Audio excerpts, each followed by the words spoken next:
In episode 65 of the Whiskey and Things podcast, we are sampling a couple of exclusive single malt, single cask bottlings from the Whisky Exchange.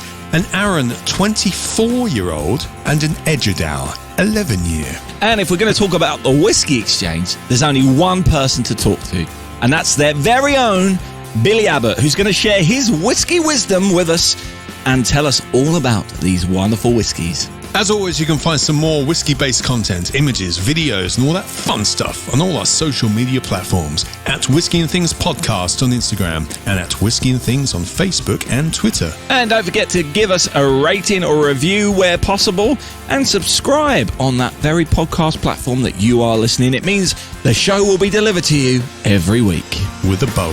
You're listening to Whiskey and Things with Nick Kent and Dave Giles. Welcome to episode 65. I am Dave Giles, I think. And I'm Nick Kent, everyone. Welcome to our podcast. You're right there. Hey, Nick, I don't know if you know this, but today, as we record it, it's June the 14th. It's National Bourbon Day. It is National Bourbon Day. I was going to ask if you want a little toast of bourbon, but I don't know if you've got any to hand. I have. It's all in the other room, and we've pressed record now, so that's a bit of a pain in the bum. But you go ahead, Nick. Go ahead. I'm going to have a little bit of Buffalo Trace. Oh, very nice. Very nice. Because it was there. It was right there. Happy. Yeah, cheers. National Bourbon Day, I think, in the US. Okay. So, not International Bourbon Day. No, National Bourbon Day. For Americans. In the US, Nice. Yes. Anyway, we've had a couple of weeks off from each other. There've been pre-recorded shows the last couple of weeks, so it feels nice being back doing this, Nick. Not gonna lie. It was nice. I felt refreshed. Refreshed. I don't know whether it was in the interview, but I did ask Billy Abbott earlier on, but later on for everyone who's listening, if he ever gets whiskey fatigue and all that kind of stuff. And he goes into it a little bit. But I got it a little bit. I was a little bit whiskied out. So I needed a couple of weeks off. Just it's been nice. It's been nice. It has been. But nice. now I'm like full on. Like let's get going. Again. Let's get cracking. And this is the perfect start, in my opinion. So we just spent an hour and a half with Billy Abbott from the Whisky Exchange, and we had 3 different whiskies, 2 of which we're going to talk about today, and one is a Patreon extra. It's a whole bonus podcast just for Patreons. Video. If you're over there, video on our website. But Nick, let's just get going with this interview because it was so much fun talking with Billy. It was. Let's do it.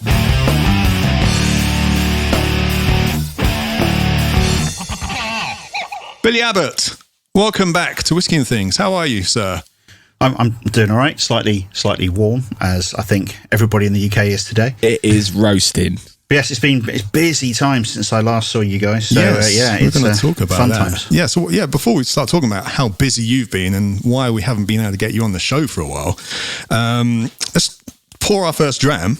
Which one do you want to start with today? We've been lucky enough for you to send us like 3, doing 2 in the show, and we're doing a special Patreon exclusive video afterwards. But out of the Arron and the Edradour, which one do you want to start with?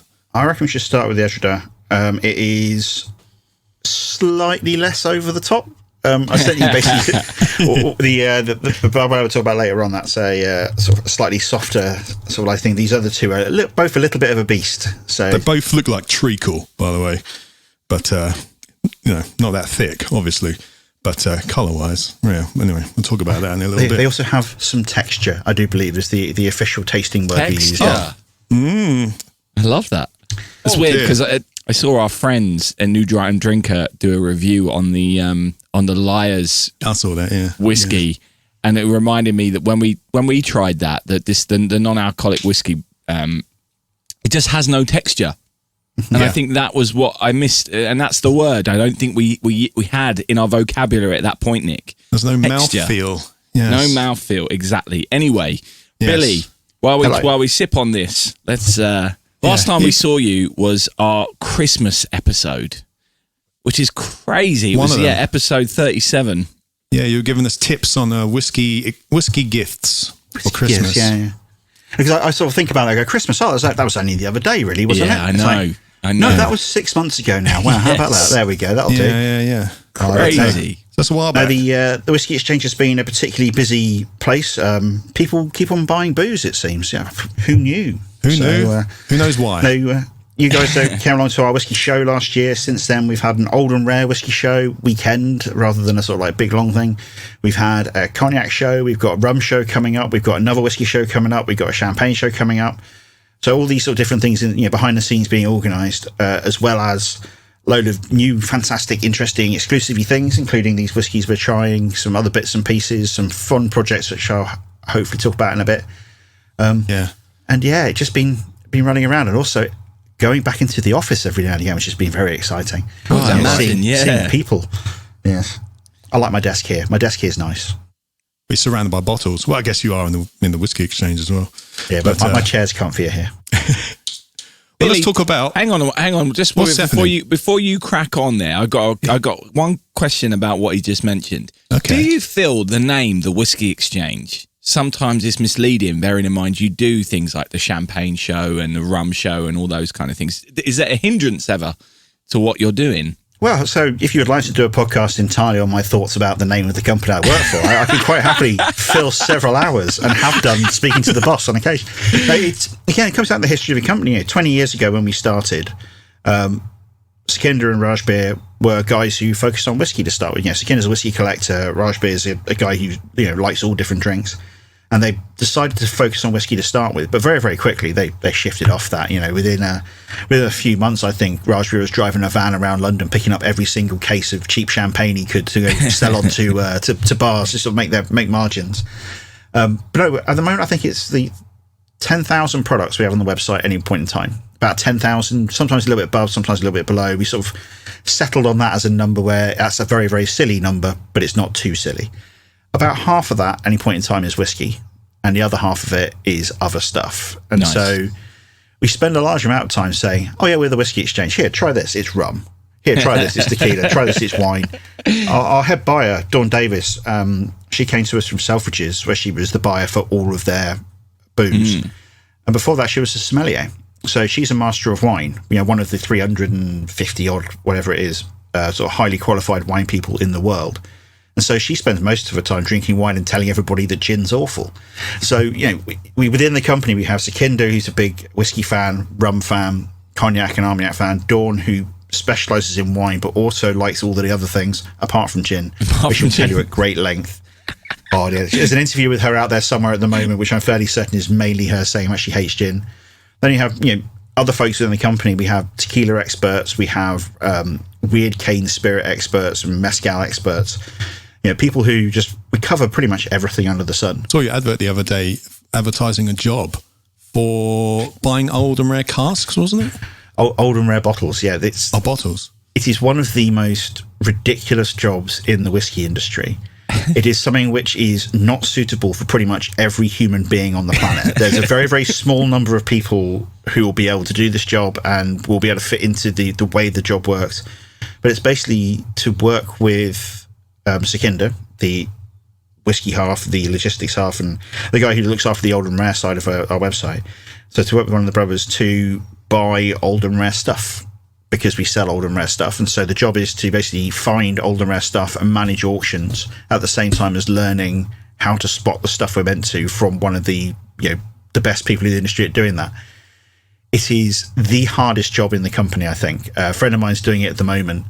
And we pretty much have to sit him down every now and again. Are you all right? Are you hanging in there? Okay, off you go again. But no, it really is. It's one of the most high pressure jobs I know of, but it's an incredible job as well. It's a place where you learn so much about stuff so quickly. But yeah, I've had a lot of people ask me about that job. Well, I was tempted to look at it, to be honest, but I'm up in Manchester now. So, Dave's well up for it. He told me Dave's well up for it. Yeah. I feel old and rare too. So I feel in that regards, I tick one box maybe. That's how I like my steak, actually. I know. I keep jumping in here, but I feel this is relevant because Nick went on a driving day last week, and I got advertised, or it was just on your usual. It might have just been on your Whiskey Exchange feed, which I obviously follow. A wonderful gin. It was only because you mentioned gin that I'm doing this. Called engine gin, and it's in the style of a can of engine oil, and it looks just like that, and it's like obviously aiming for the Father's Day market. It looks amazing, Nick, you should get some. I think you'd like it. I think it might be an exclusive to us. It's one of those ones that the bosses saw it and said, we're having that. Yes. They both also might quite like cars. And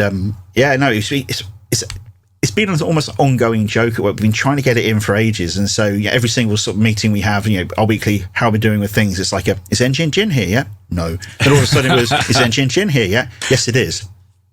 Oh, God, we've got to do something with it now. And Father's Day turns up. Perfect timing.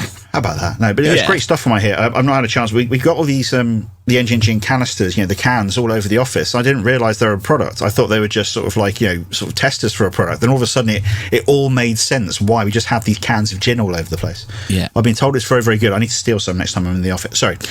Do some tasting notes next time I'm in the office. Yeah, I definitely had to do a double take because I didn't know what it was at first. I thought it was a joke. And I was like, it's actually gin.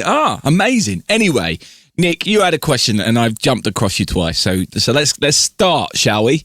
Yeah, 10 minutes in. We'll get into why how busy you've been and why we couldn't get you on for a while because you've written a book. Let's start with apparently a few books we've got to talk about today. But let's start with your one because let's face it, it's the most important, isn't it? Absolutely. Obviously, it's a bit of a weird one.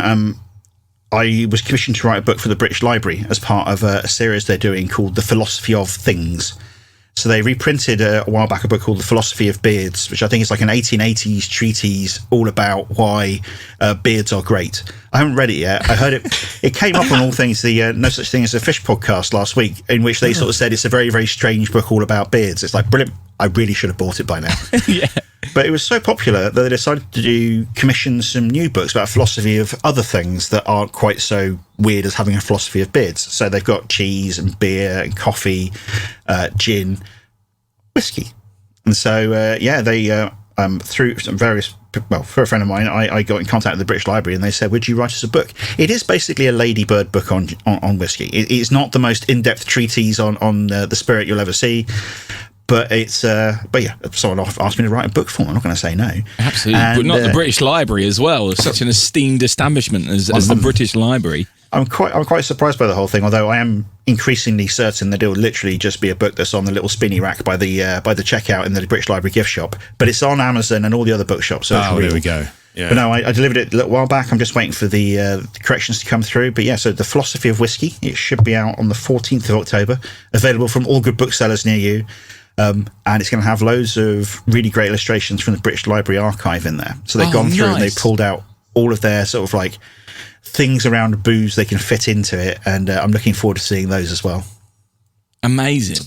Oh, that sounds like an incredible project. You must be, when that came through, that must have been a good day for you sitting there getting that email. That's got to be one of those like, I like my job. It was one of those sort of days when I'm sitting there thinking, they've given me very, very short amount of time to write, not a very long book, but this is the longest sort of like, I've never written a book before, so the longest chunk of sustained writing I've done, and they've given me a few weeks that, wait a minute, I've not been able to take any holiday from work this year. Now I can take a load of holiday. So I took all my remaining holiday for the year and wrote a book, which was quite a holiday from whiskey to write about whiskey. Yeah, well. Do you ever get whiskey burnout?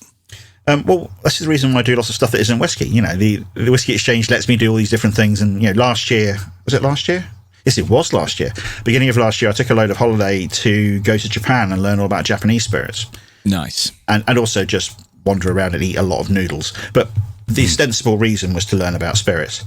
So, yeah, I know what you mean, though. The whiskey burnout thing does occasionally happen. But then I go and find a load of other stuff in my cabinet for a week and then come back and go, whiskey. It's nice. I remember that. It's pretty good. You're listening to Whiskey and Things. You mentioned as well, there's another book coming out as well. A Whiskey Exchange book, is that right? So the Whiskey Exchange have got together with a guy called Nick Morgan, who you may have heard of before. He used to be the head of whiskey outreach at Diageo, sometimes referred to by the Whiskey Sponge, excellent satirical whiskey blogger, as Diageo's human shield. Was rolled out every time anybody had complaints. But Nick has been sort of doing stuff with whiskey. He set up the Diageo archive, years and years ago when he first started. He was a historian. I think he was lecturing at Glasgow University. But anyway, and they picked him up to go and do some work on an archive. He accidentally became a marketing person from that, and then ended up sort of leading a lot of their whiskey things over the years. He's just retired after writing a book about Johnny Walker, and we snapped him up, and he's written a book called Everything You Need to Know About Whiskey But Too Afraid to Ask, which is the Nick and the Whiskey Exchange's book all about the wonders of whiskey. And that comes out in, I think, late August, but it appears everywhere in September. But I think the Whiskey Exchange got a little bit of an exclusive on it because it is our book at the end of August. And it's a little bit longer than my book. I've had a read of it and sort of had a look through, and it is both geeky and informative, and also written by somebody who's worked in the whiskey industry for a long time and has opinions. So if you're somebody who knows a bit about whiskey, it's not necessarily a beginner's book. You know, it's not like absolute from basics, but it's a book which tells you what's going on. And I'm suspecting a number of people are going to be slightly shocked. A number of people are going to be pleased. It's that sort of book. So yeah, it's definitely worth a read. It's going to be a conversation starter either way. Yeah, that's a good way of putting it. Nick knows exactly what he's done. He's very, very pleased to sort of put together a book which is going to cause people to have a chat about certain things, as well as he's not a man who's ever been afraid to be controversial. And let's just say, if you have opinions on terroir and whiskey, this book will either annoy you, well, actually probably annoy you, whatever your opinion is on it, I think. But yeah, that's exactly what Nick's gone for here. It's a really interesting book, thought-provoking, and definitely makes you think a little bit about the world of whiskey in different ways. So Waterford comes up, does it? Not by name. He's very frequent. Many companies do not come up by name. Waterford does, because Mark Rainier, the guy from Waterford, sort of founder, and Nick Morgan have an ongoing, a feud isn't the word, a fundamental disagreement on all things in the entirety of life might be sort of closer to it. Right. So, I'd love to be in a room with both of them two. Let's get both of them on, Dave. Both on at the same time. Famously, a few years ago, the Worshipful Company of Distillers, the livery company who looks after spirits down here in London, they do a debate every year. And one year they did is there terroir in whiskey debate between Nick Morgan and Mark Rainier. And I couldn't make it. I was away, and I'm still to this day upset that nobody recorded it, because I've been told it was interesting. Your ringside seats for that. Incendiary. But the book is really quite... Nick is actually, to spoiler it, actually quite complimentary about Mark. Right. At the same time as disagreeing with everything he says. Which is my stance as well on Mark Rainier. Well, Mark Rainier, he's the most passionate man I've ever kind of watched about that subject. You know? I've spoken to him about it. I've done sort of tastings with him at the Whiskey Show last year. I led all the Waterford stuff and spent a large amount of time trying to stop Mark from jumping down a rabbit hole where he could just rant for an hour, which his staff were doing as well, as far as I could tell. But no, he is somebody who I generally don't agree with, Mark. I don't agree with a lot of the stuff he says. I don't agree with his opinions on lots of things. But I really like that he's around doing cool things, and I wouldn't want him to stop. You know, he's not necessarily hurting people. I don't think he's necessarily doing anything wrong. I just don't necessarily agree with him. But I do like the way that he tells people about it. And he's annoyingly charismatic. And Mark, if you ever hear this, I mean, all of these are beautiful compliments, even though you are wrong. I think that's come across exactly as you intended it to. Yeah. But yeah, this book sounds interesting, you know, and the fact it's a conversation starter makes sense when it's called Everything You Want to Ask, but you're too afraid to kind of thing. It actually lives up to it to its billing in that sense, doesn't it? Yeah, it covers loads and loads of stuff. It's basically, it covers everything you normally find in a whiskey book. So like a little bit about the history of whiskey, especially Scotch whiskey, because Nick is a historian of Scotch whiskey. Yeah. Followed by a little bit about, you know, overseas whiskies around the world and the economics of whiskey, and then the whiskey community. It was quite weird writing my own book and then going to proofread this book and going, Nick and I have said very similar things, but he's had a lot more space to write about it than me. Yes. But everything about Nick is not your average whiskey writer. He's come from a very different background to most of the folks, and this is just a slightly, you read it and go, oh, that's not really the way I was talked about that. I can see where he's coming from, and it's just a different look, and it's a really interesting book, and I really enjoyed reading it. I got very annoyed at certain bits of it, and I said, we should change that, and people just told me, no, just stop being stupid. Of course I'm not going to change things just because you don't like him. So, but no, then I went back and read it, and it's, as I say, it's a thought-provoking one. It's going to start conversations at the same time as it's going to, I think show people a different side of the whiskey world. And of course, both these books will be out in time for Christmas. So that nicely links to The last time you came on the show. Yeah. I knew I'd be able to. Seamless segues. I know. I did a good job there. I did a great job. So there's another thing that I've seen the Whiskey Exchanger doing, which I believe you've been working on, Billy, and that's this 20 whiskies that changed the world set. Yeah, so this is straight from the brains of the boss. You know, the idea came up of we want to try and do some whiskey sets. You know, people have advent calendars and stuff like that. Advent calendars, it's just basically a bunch of whiskey in a box, so you get a different thing every day. We didn't really want something like that. I loved it. Oh, I'm not going to do down an advent calendar. I've quite happily smashed an advent calendar or two in my time. But having a set which is more cohesive and hangs together. And so we said, right, we want to do a set which is that sort of size. We want to build something with it. And so Sekinda's been working in the industry for about 30 some years now, but the last 20 years have really seen massive changes. So he wanted to look at the last 20 years worth of whiskey, and also we then went back even further. We found whiskies that are influential, that have been around for longer. So it's the past few decades is the way I'm now talking about it. But it's really stuff that's come to prominence in the 21st century. And choosing 20 whiskies, which has defined where we are now. Seeing where we were and how we've got to where we are. And it's these 20 whiskies that Sekinda sort of selected to really sort of show that path. My involvement is that my job was to translate the things in Sekinda's head into things that other people could then read and understand. Right. Yeah. And so I sat there and, you know, he and I discussed all these different whiskies and worked out why he felt they were meant to be in there and what the important things about the different whiskies were. So there's a book that comes with the set. It's a big blue box, big purpley box, with a drawer full of whiskies in it and 20 different samples, a couple of glasses, and a very pretty book, which, oh yes, this doesn't help because this is a podcast, but the guys who can see me, look, it's my pretty book. Oh, that's very pretty book. Yeah, doesn't help anybody else, but hey, you know, I can boast. But no, it's been put together entirely by our in-house team. So all the design is by our creative director, Raj Chavda. I did the words for the book, and our in-house videography team, her name is Jo, filmed me and Sekinda talking about all of the whiskies. So we divided them into four different flights, so putting them apart into different sections of the whiskey world. We didn't want people to sit there and just have to smash their way through 20 whiskies. You have four flights of 5, so you can just dip in and try different ones, or you can sit down and do a flight of them. And we've recorded videos talking about each of the whiskies, why they're there, why they're important, to go along with the book as well. And also talking about each of the different flights and what those different aspects of whiskey. So we have like a whiskey revolution, talking about sort of general changes. We have the magic of the cask, all about cask maturation and things people have been doing with that. Peat makes the world go around, which is all about smoke and whiskey, which is something that surprisingly wasn't that popular until a few years back. Right. And the final one is the New World, and that is all about new countries making whiskey and the advancement of changes over the past 20 years about how whiskey no longer comes from just Scotland and Ireland and America. We've got a load of American whiskies in there as well, because it's the rise of American whiskey has pushed other people. We've got some Japanese stuff and some Indian stuff in there as well. Right. So yeah, it's a set which is really put together to sort of push the ideas around whiskey and try and give an education.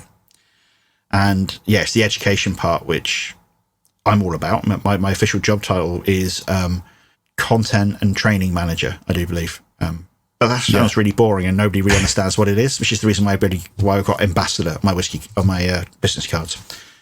But yeah, so it's all about education, all about teaching people, and all about giving people a chance to learn about whiskies, but also to hear what Sekinda says. He is somebody who's worked with these things since a lot of them.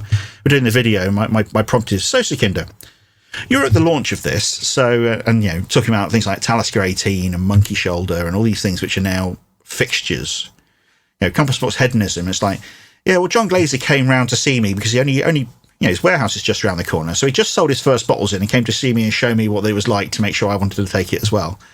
It's that sort of thing. He was there at the beginning for so much of it. Nice. So it's hearing those early days, hearing the development, and hearing his thoughts on why things have been successful and why they've shaped things the way they are now. So the whiskey's good. The book's pretty good, I would say. There's some great drams in there for sure.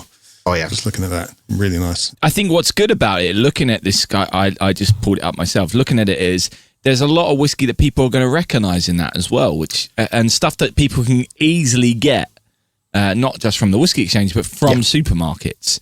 So they can have a try of some of these things and then go, oh, I had that in that set. There it is on the shelf in Tesco as well. So it's not just the super uber rich whiskies, is it? It's accessible whiskies, which I think really makes this set quite wonderful. There's a Blanton's Gold in there. Don't know how easy to find out. There are a few little bits and pieces in there. Of course. Yeah, of course. But no, it's all about the reason why those whiskies are in the supermarkets. The reason why you see them everywhere is because they've done something. They've made their name, and those are the sorts of whiskies we're going to pick up. You know, we have everything from Johnny Walker Blue Label through to Optimal 10-year-old. Optimal 10-year-old is, you know, a not particularly well-known whiskey in the wider world, whereas Johnny Blue is the standard gifting unit for corporate America. You know, it's one of those sort of things. We try and cover all the different bits and just show lots of different aspects and little bits of history you may not have known about. You know, there's a whole chunk of stuff there in the book and in our videos about the history of Blanton's, which I didn't know about until Sekinder said, this is why Blanton's is important. It's like, wow, I didn't know that. That influenced a lot more than I thought.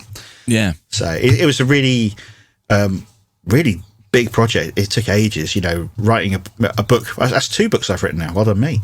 But yeah, the book is almost as big as my actual book I wrote, which is going on as a book on its own. But we then recorded, you know, a few hours of video, which takes a long time to do.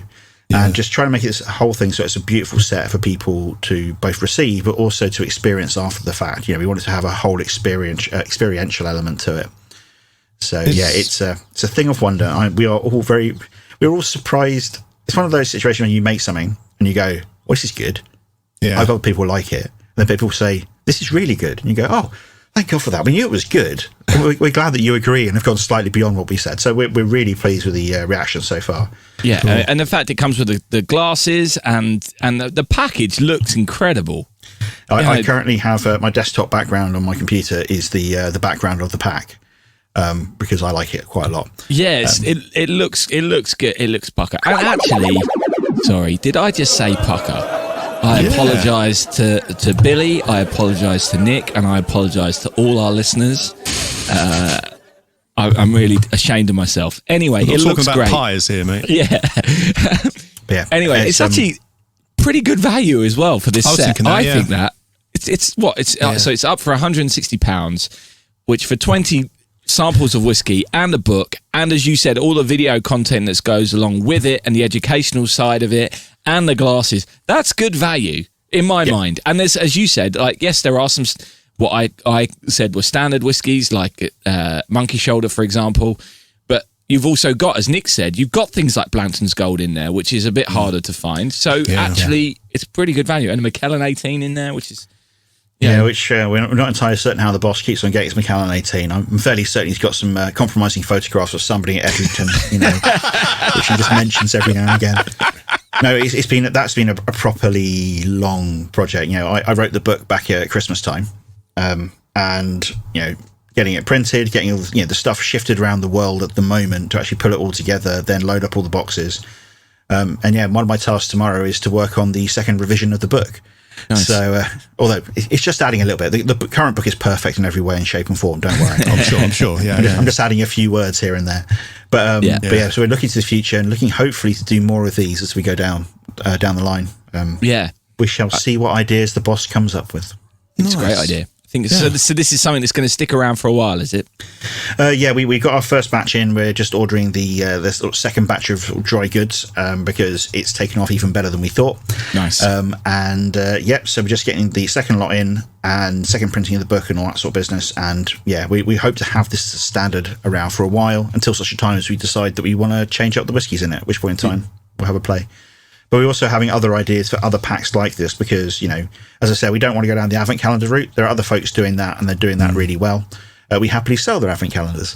But for us, this is more our sort of thing. It's more sort of like doing the educational side of things and bringing together themed sets. You know, you've seen our other sets we have on the website. We have these sort of perfect measure tasting sets. Love them. One of the jobs that I end up doing is I do a lot of the writing of the inlays for those. So we have a little inlay card telling you about each whiskey, giving you tasting notes, but telling you about the set overall. And this is just the natural continuation of that idea, really. Whiskey?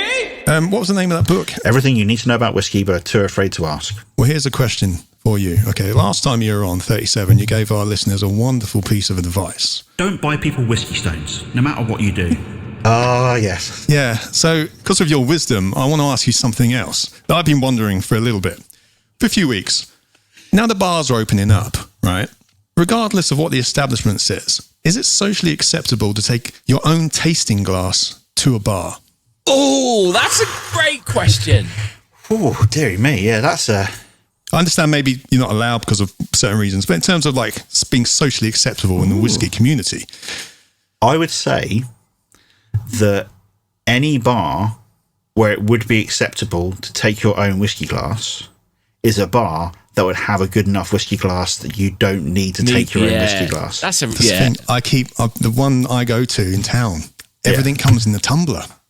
The other day I wanted to try the new Angel's Envy, and it came in a tumbler, like with this little bit in the middle, and it didn't taste right. And I tried just a simple Jameson's a few months back in a tumbler. Yeah. It didn't taste like Jameson's to me, you know? No. I love drinking whiskey out of a tumbler. You know, it's my standard when I'm not nosy and tasting and, you know, being analytical, if it's not a special whiskey of some kind. But yeah, something like that, a new whiskey that you're not going to get your hands on that much sort of thing, a whiskey you really like and are used to in a nosing glass. In those situations, I would say ask for a wine glass or ask for a brandy glass or something like that. Ask for a different glass they'll have already. But if you start pulling out your own glass, there's a chance that you are very, very quickly going to be no longer a friend of the establishment. That's what I'm wondering, yeah. But like around your mates as well at the table, are they going to think, what's this they're guy? definitely...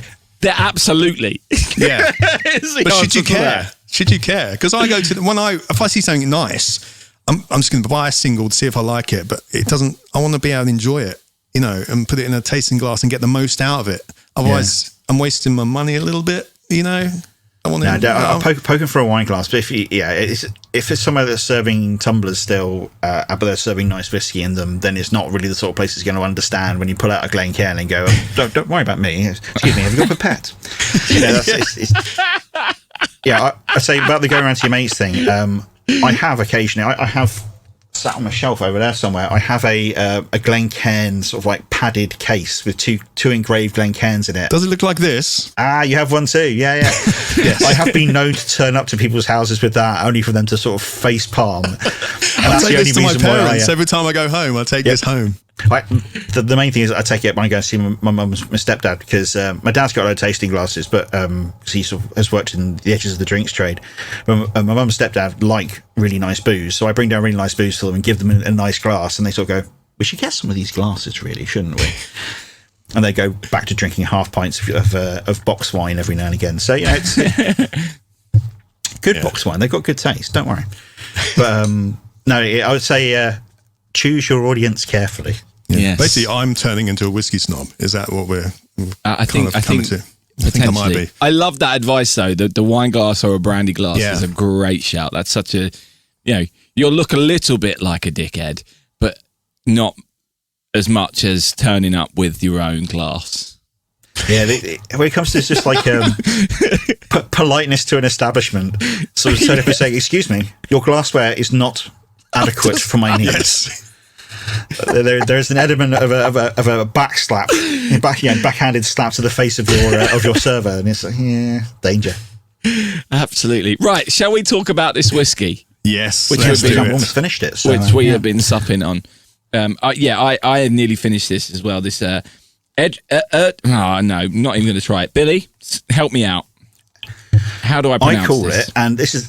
We were talking about this before we started, and I've already changed my mind. How I would have Edradour and Edradour are the two different ways I hear people. I'm currently in an Edradour mood. I was definitely in an Edradour mood earlier on. Okay. I'm not entirely sure. I've heard both of them. I keep on think I should ask Andrew and Des, the guys who run the place, and I never quite get around to it. Now, Edradour is it's a little distillery near Pitlochry in Scotland, in the Highlands, sort of the southern-ish, middle-ish Highlands, Southern Highlands, yeah.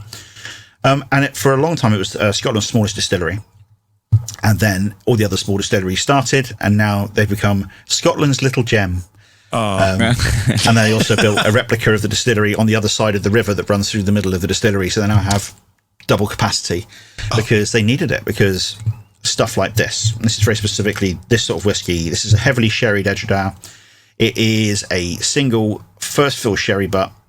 It's matured for 11 years. It's a 2008 vintage. It's still 28th of November, bottled on the 8th of May 2020. 11 years old. And we've been working with the guys at Edradour because they're also the folks who run Signatory Vintage, the independent bottler. And Sekinder's been working with them basically since he's been working with any whiskey company. And I went up on our first buying trip for a long time. We went up to Edradour, and it's my one time being on a buying trip. And so me and my former colleague Tim, who is now retired to Italy, as one does, he writes for other whiskey companies now, so he doesn't count. But he and I wandered around the warehouses with Andrew and Des and Ollie Chilton, who now runs Elixir Distillers, and Sekinder, trying these incredible whiskies out of these casks. And we just tried a couple of Bemore 1974s, as you do. Why not? And they said, do you want to try some Edradour? I was like, okay. Just being polite, because Edradour had this really bad reputation for being quite soapy and a bit butyric and not great. And he pulled out basically one of these whiskies, but like 6-7 years old, something like that. And we all tried it, and they said, what's this? Wait a minute. And so we bought that cask immediately and bottled it, and people didn't buy it because as well as Edradour, I don't like that. And then people bought a bottle, tried it, and then bought another one. And that sort of went through. We bought another one. That went a little bit faster and a bit faster. And now Edradour are well known for producing these great sherried whiskies. And they've got a bit of a following. Yeah, they had lots of tourists turn up. And I've got lots of little Edradour glasses. From every time my dad drove anywhere nearby, he would pop in and buy me a bottle of whiskey in a glass, not realising I disliked whiskey quite intensely. But I've got a lot of Edradour glasses. So keep my toothbrushes in one of them. But perfect. Yeah, they really changed the way the spirit. Ever since Andrew took over, he's been slowly changing, slowly understanding the distillery better and working with its character to create something that's actually now really very, very good. From these sherried ones through to the other various finishes and sort of like ones which display more distillery in there as well. So properly a distillery to watch. And now there's a smoky whiskey as well called Balakin or Balakin or Balakin or however you want to pronounce it. Oh yeah, we've seen that. Have we had that one, Nick? I think I've had it. It was in an advent calendar. Yeah, you would. I've had that. I had it in an advent calendar. It was amazing. Yeah, really good smoky whiskey. And for me, Sekinder put a bottle on my desk when it came out and said, try that, you'll like it. I just didn't get around to it. And it's like, I told you you'll like it. Why have you not drunk the whiskey I've recommended? Eventually I tried it and ended up writing a blog post about how much I loved it. And then went down to the shop one weekend, the Whiskey Exchange shop, and they said, do you want to give us a whiskey of the month? It's like, yep, there you go, Balakin 10, there we go. Fantastic stuff. And we got, along this Edradour, we've got Balakin as well. Another, I think it's one refill sherry, the Balakin we've got. So 2 different sides of the distillery, looking at sherry casks, one with smoke, one without. Absolutely fantastic whiskies. So this, what we're having today is exclusive to the Whiskey Exchange. Yep, as selected by Sekinder himself. Lovely. And bottled for us. This is a one took a little while to bottle because for some reason, beginning of last year, people were busy with stuff. I can't quite remember what it was. Stuff going on, I hear. But yeah, so it took a little bit longer than we were hoping for. But ended up being bottled in May and went live at the beginning of this year. So it took a good sort of 6-7 months to work its way through.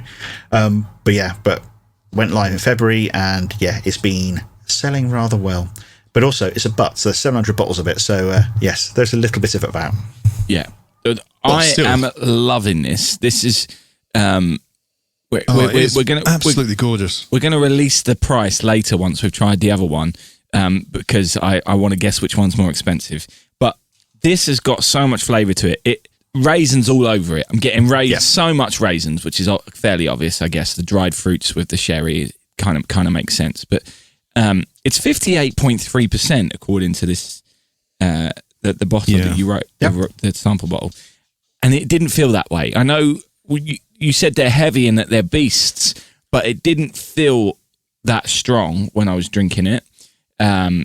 It was really quite pleasant to drink in that regard. Like, didn't burn too hard. It had texture, but it didn't. I'm going to go the other way, Dave. For me, I need some water. You needed water with it. It's strong for me. Interesting. I haven't done it yet. I just wanted to see what notes we had first, but I need a bit of water. It's a bit pokey for me. I had half of it without the water, and I loved it. I added the water, and with the water, it comes a bit sweeter for sure. Oh, okay. But it's still lovely at this strength. For me, I would it's just like a bit it both. pokey. It's one of those things with sherry cask whiskies. You have to be careful when you add water. Sometimes they just fall to pieces a little bit and become a little bit incoherent.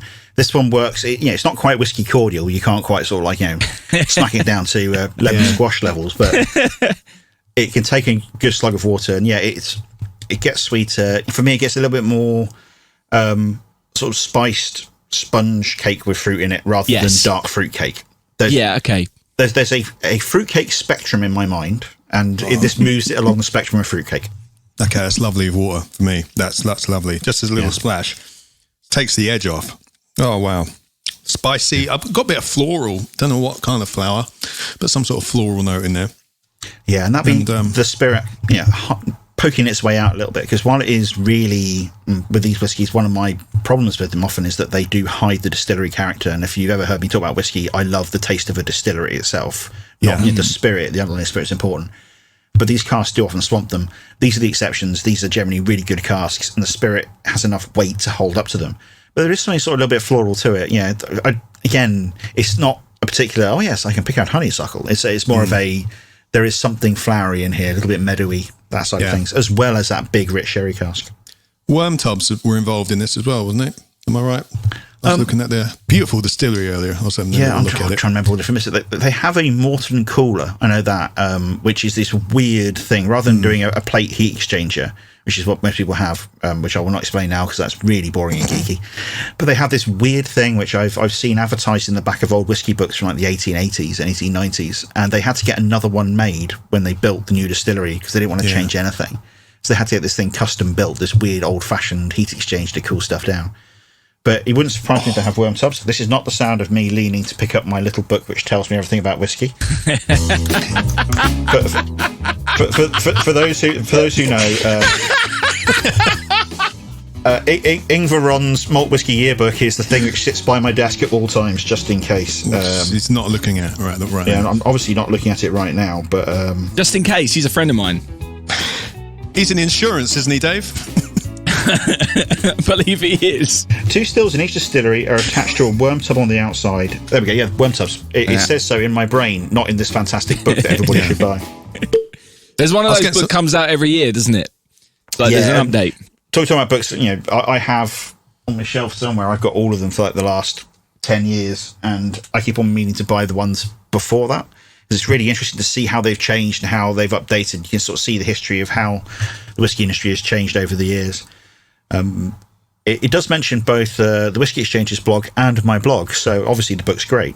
But even though I write very little myself in my own one, but it's again for learning bits and pieces about whiskey and exactly that sort of thing of do they have a worm tub? It's by my desk. I pick it up, go flickety flick, boom, yeah, it's got worm tub. Continue writing. Yeah, it's great. And Ingvar is a really lovely chap as well. If you get a chance to meet him, he's a proper guy who loves whiskey, who loves writing about it. I think I tried to buy one and it was sold out. Maybe I was just trying to buy last year's one or something like that. But I remember trying to buy one. It was around the time of the whiskey show, and a few people mentioned how important these books are. He launches it around the time of the whiskey show every year. And when we do our in-person ones, we normally get him along to sign a load of copies and sort of sit downstairs, be fed whiskey while people bring in more whiskey to try and bring in books to sign. So we try and release it around. Completely different by the end of the day. And I'm a big fan of this. And these Edradours, I'm not normally the biggest fan of massive sherry, but when it works well, it's a good cask, and there is some spirit character left, like this one. So a thumbs up from me. The colour was beautiful, and it still is. I've still got a bit left, luckily. Yeah, a bit of water for me brought out that sponge cake. It was absolutely lovely. The whiskey. Let's move on. Yes. Right, I've just looked at the label, and I realised that I said, let me guess which one's more expensive, and this one should definitely be more expensive just because it's a lot older, but equally I'm not going to let that influence my decision because age doesn't always mean it's better, as I've tried to learn this year. But this is a 24-year-old Arron, which is an island whiskey, right? Yeah, so Arron is an island. If you go round the coast from Glasgow and then jump over the sea a bit, you'll get to Arron. It's between the Mull of Kintyre and the mainland. And I've been going there since I was a kid. I when I was a little boy, I used to go there and we go on the Waverley, a paddle boat steamer type thing. Although I'm fairly certain that these are all false memories now, and I never did any of it. But there was a castle, and I was very, very tiny. But no, Arron opened up in 95, I think. I'm not even looking at the book now. I'm actually just from my brain. So 96, this is pretty much their really early days of production. They've just released their own 25-year-old. They are, really, this is the cutting edge of how old you can get an Arron to be. And one of the things about Arron back in those days was they were not necessarily the best when it came to keeping records about what casks were. So the first thing I'll say about this whiskey before we try it is, I don't know what sort of cask this is. Right. We have a good guess. Me and the boss and everybody else have sat around and had a try of it and gone, do you think we know what this is? But we don't actually know. We've asked Arron and they've said, we can take a guess, but we don't know. Don't know. It's like a tin can with no label. It's like, what's inside? We don't know until we open it. Yeah. Except we do know it's whiskey, and we do know it's from Arron. That's literally it. We just don't know what type of pasta shape it is. Can I ask you about Arron? So I was having a little look at the website earlier.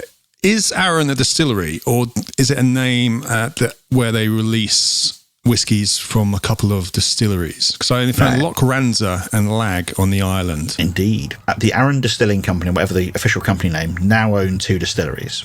Right. They did have one distillery, which was the distillery at Lochranza. And they recently opened a distillery at the other end of the island in a place called Lag. So Lag's focusing on peatier styles of whiskey, whereas Lochranza is focusing their own sort of fruitier style of whiskey with no smoke in it. And so Arron now has these 2 distilleries and produces whiskey, but they are, if it says Arron on it, it's from Lochranza. Right. And that's not only because Lag isn't 3 years old yet. They'll decide what to do with the brand once they actually have whiskey, but not quite there yet. But yeah, it's a distillery which I've always been a fan of. Before I started in the whiskey industry, I remember buying some bottles of sort of the Arrons at the time. I'm trying to remember what the name of it was. The Rowan Tree and all these others sort of named after a bunch of animals, and those are now worth horrific amounts of money. And I used to just buy them and drink them. And Scotch Rite Whisky Society used to have a whole range of really young Arrons, including one which described the colour as Iron Brew, which I bought a number of bottles of, and you know have what it since. You know exactly what colour that is. It's so vibrantly orange, and I ended up buying some bottles of it off auction as well. I've long loved their whiskies, and their brand ambassador Mariella is a friend of mine who I used to work with. She worked at the Whisky Exchange shop at the SMWS, where I ran tastings with her. Then she came back and worked for Elixir Distillers as an ambassador there before going on to Arron. And yeah, she's got some great whiskies, which she has let me try on occasion. And they're making great stuff. And with the introduction of Lag, even more interesting stuff down the line. But we've worked with them for a long time. We've done a load of different exclusive bottlings with them. But this one we wanted something a bit different. And one of the things, again, unfortunately, these 2 whiskies we're trying don't really sort of show the normal Whisky Exchange way of doing whiskey, which is that we want to taste the distillery. But every now and again, we'll try one where Skinner will just go, yeah, don't care so much. This is really good. And we reckon this is a wine cask. I was just about to say that. I think this is from a wine cask. We reckon red wine. It has a load of the notes we normally get from red wine. It doesn't really feel like a sherry cask. And even the colour doesn't look quite right for a sherry cask. It's a bit of an oranginess to it. Again, that lovely Arron oranginess I sort of mentioned with my other one.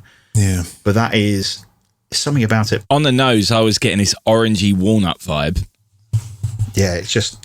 I'm getting quite a bit of tannin on my tongue as well, which I usually get from red wine casks as well. When I'm then tasting it, and the taste goes on forever, and there's so many layers to it, but I definitely was getting this... Taste for days. Yeah, it's like a nutmeg, and then it felt like I was in a really old pub that had a fire going, and it just kept on delivering more and more different things. So it's very comforting. Comforting one, really comforting. Absolutely very comforting. This is an experience, this whiskey, I would say. It really is. And again, Sukhinder and I don't normally like wine casks. That's probably, Sukhinder doesn't like wine casks, and I've now been basically a hostage for so long at the Whisky Exchange, I've come to accept that his opinions on whiskey are right. But I always sort of say about wine casks, and I may have even said this last time I was on, it was, I don't like wine casks. Apart from the ones I like, and I really like them. It's literally a love-hate. There's nothing in between really for wine casks. And this is one which I wasn't sure of. Right. It's awful. I've had to try it so many times over the last couple of weeks. Isn't my life awful?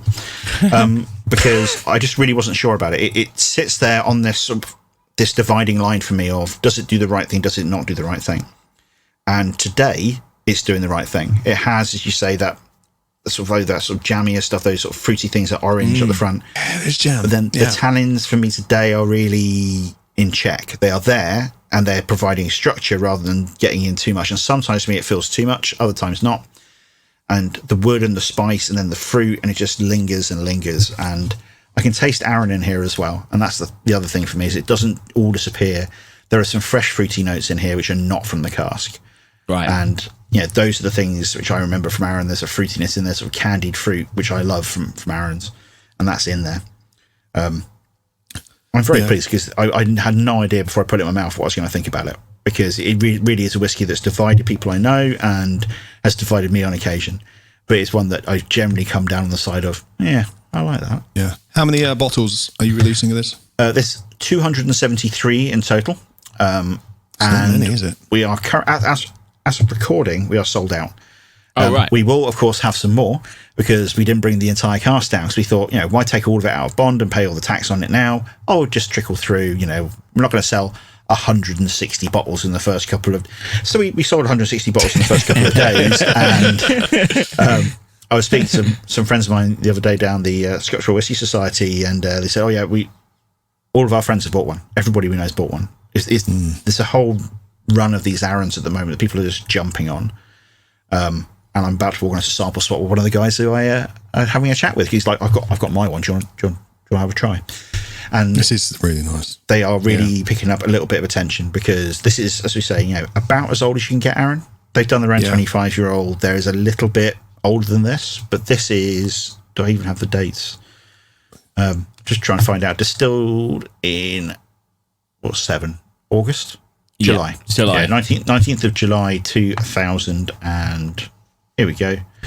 1996, and it was bottled fairly recently. And 24 years old. So it's about. So they've been bottled, fairly recently.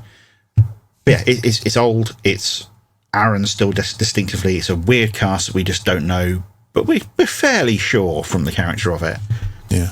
And it really delivers. I'm really impressed with it. Yeah. I was looking earlier on. One thing I think I'm correct in this. Please correct me if I'm wrong. But it's the only bottle I've ever seen with Braille on it. Is that correct? Yeah. Arron did a complete rejig of all of their whiskies a couple of years back. And they decided that part of that would be they're going to put Braille on every single label.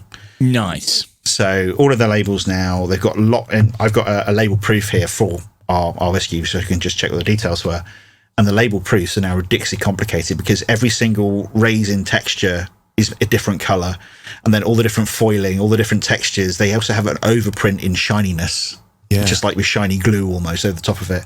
Really complex labels. But within that, they do have a section of Braille on every single one saying some stuff about it. That's great. Nice.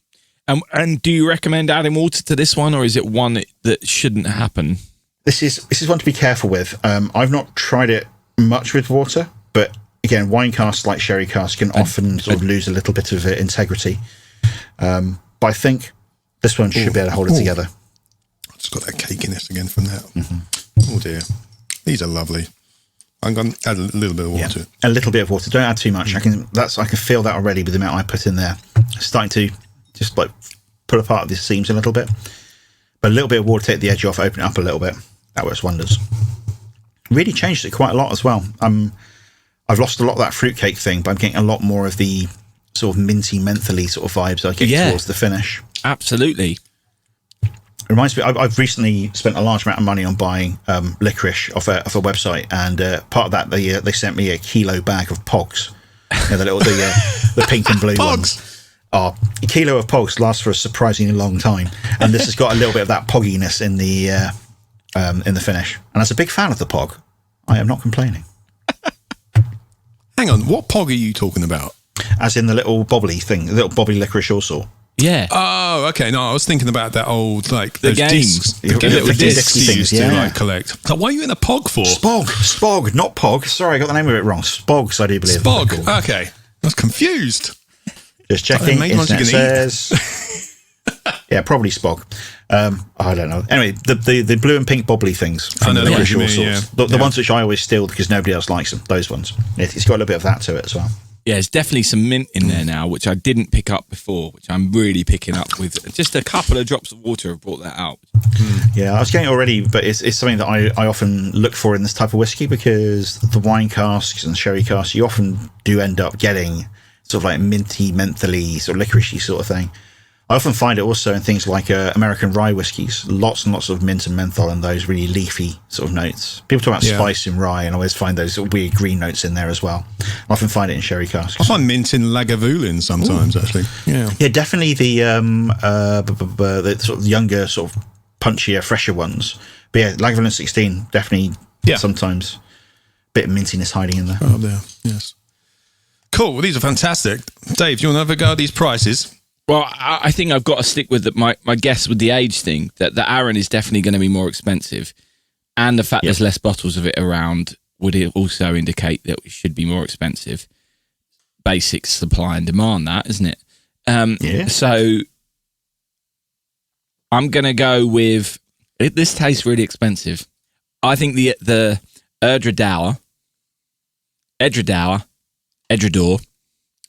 is £65 to £80, somewhere in that region.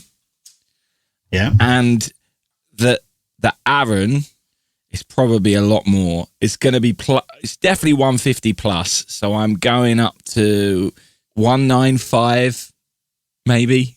Am I anywhere near? Oh, Nick, do you want to reveal the prices, or shall I do some revealing?